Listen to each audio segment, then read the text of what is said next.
Hey guys, welcome back to SciPi Academy, and today we're going to be looking at quadratic graphs. So when f of x is equal to this, the graph of y is equal to f of x has a curved shape, and we call that curved shape, a parabola.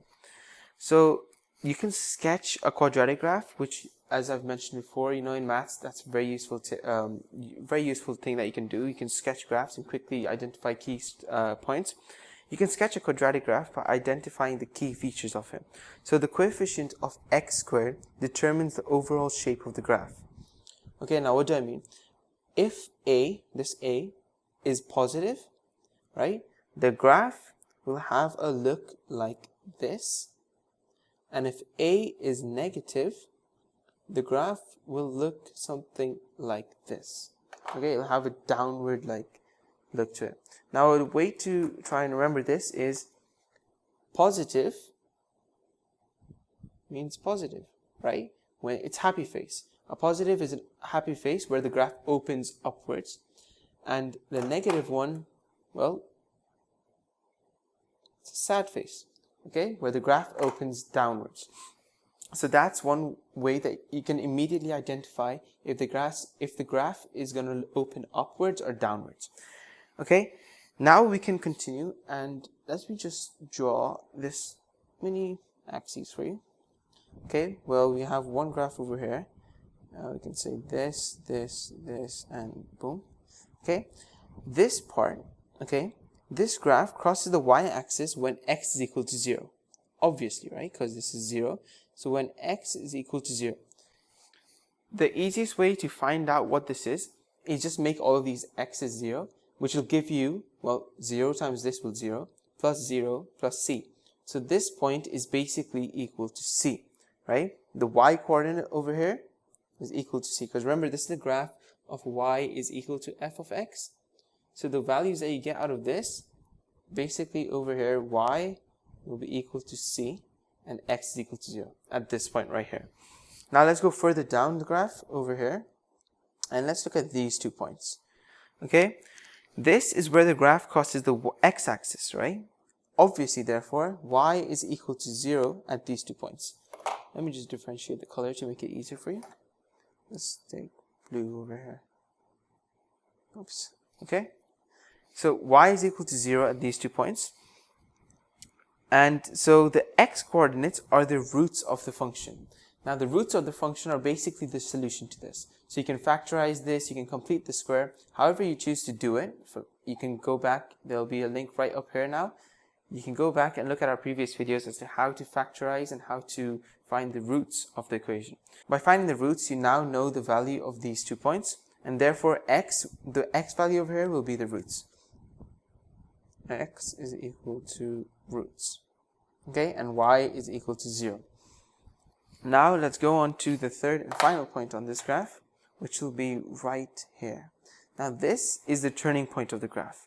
Okay, again, there'll be another link right about now. Completing the square is where you can find this. Now how so? I'm just going to show you out here. Okay, so red line. When you complete the square for this graph, okay, and you'll get the answer into the form that I completed the square form. Let me just write that over here. Ax plus p whole square plus q. Okay, that's the completed square form. Now from the completed square, we can find the turning point of this graph, which will be negative p and q. The easiest way to think about this is that whatever is inside the brackets, let's say this was plus. So let's just say let's just leave 0, let's just say no a's. We can say x plus 2, we will just say that a is 1, squared plus, and q, let's just give that 3. Whatever's inside the brackets, you just make that negative, and outside you leave it as is. If this was negative 3, you'd put negative 3 over here. Okay, so that's how to do it basically. That's how you can find the turning point of this graph. We'll discuss this later on when we go to translations of the graph and stuff like that. But if you think about it, this graph is basically a translation of the graph y is equal to ax squared, a normal parabola graph, something that looks like this.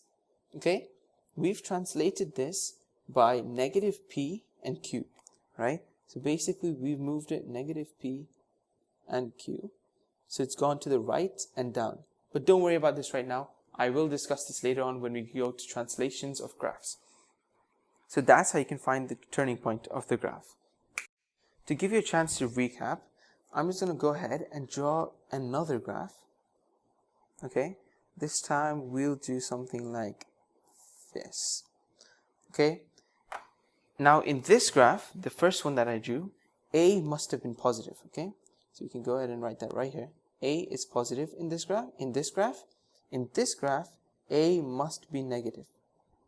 Okay, it's negative because it's facing downwards. Remember the happy face and smiley face. That's all there is to it. This one is opening downwards. Okay, and again, relating back to this, we can say that these points are when x, these are the roots. So basically, I'll just write answer over here. So the answer of this question, okay, whatever, so this equal to 0. Whatever you get the answer of this, that's the roots. Over here, y will obviously be equal to 0. Okay, remember this is the normal axis. And then you can go on and you can say that this point on the graph is when x is equal to 0 and y is equal to c. Because as soon as you substitute x as 0 into this entire equation is just left with c. And this is obviously our top point, or the turning point of the graph. This over here is the maxima of the graph. So this is the highest point of the graph. In this thing, we'd call this, in this graph, we'd call it a minima. Okay, that's the lowest point of the graph. Over here is the highest point of the graph. Again, we can do that with completing the square. Now, comparing these two graphs side by side, some things stand out, right? They jump at you. We know, just looking at these, that this middle point, the turning point, is in fact in the middle of the two roots. So one way of finding out the middle point is by finding the middle of these two. So let's say this was -1 and this was 5. Okay, we know immediately that since the distance between them is 6, this over here must be 2. Okay, 3 away from 5 and 3 away from -1. So we know that the x coordinate would be 2, and then the y coordinate would just be the height of the graph.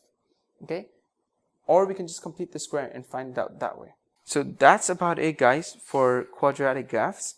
And you can do obviously it's an expansive field, there's a lot more to it, but for now this is a great way to get a starter into quadratic graphs.